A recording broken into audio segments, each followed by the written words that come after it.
I'm Dr. Sarah Golding and I'm back talking to you about burnout again as part of my wider series all about burnout. So today I'm talking a bit more about what might burnout look and feel like. We talked previously about the WHO definition of burnout, but there are lots of different definitions and there are lots of overlaps. So the bottom line is it's a depletion in your physical, emotional and mental energies. So leading to exhaustion in all of those three. So what might that look or feel like? Well, you start to struggle to have the normal energy that you did before, so stuff that you'd normally cope with, you may struggle with. You may develop compassion fatigue, so patients that you'd normally be interested in and not struggle to develop empathy with, actually you find that you're not quite as bothered by, or actually there are whole things that you just don't care about, and your colleagues may notice that about you as well.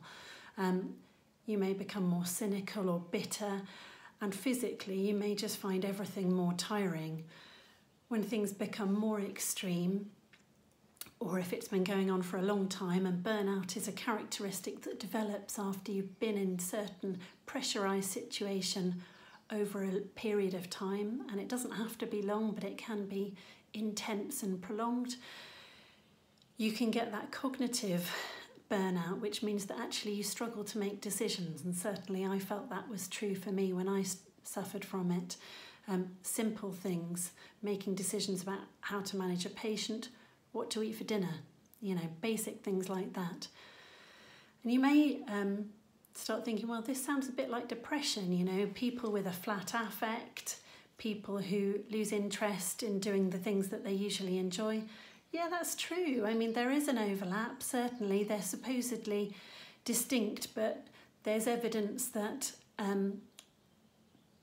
there is a connection between burnout and depression, and there's certainly a link for people who have burnout are more likely to be on SSRIs, and obviously symptoms of anxiety might be the case as well. You may feel more agitated, fidgety, irritable, snappy, either struggling to sleep or sleeping too much. All of those things can be part of burnout, and as you know, can also be part of anxiety and depression. So one does not preclude the other, they can all exist together.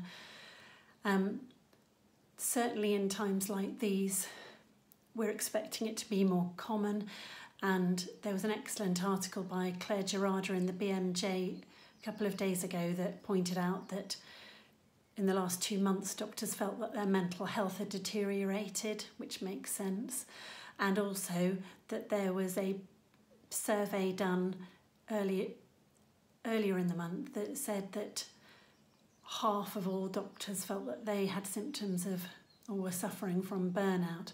So it's a huge problem. And I think as we go on through the series, like next week, I'm going to talk a little bit about why is it so common in medics, in caregivers. Are there particular groups of medics that are more prone to it than others? And my hope is that by talking about all these things, we can recognise it in ourselves, in others, in our loved ones.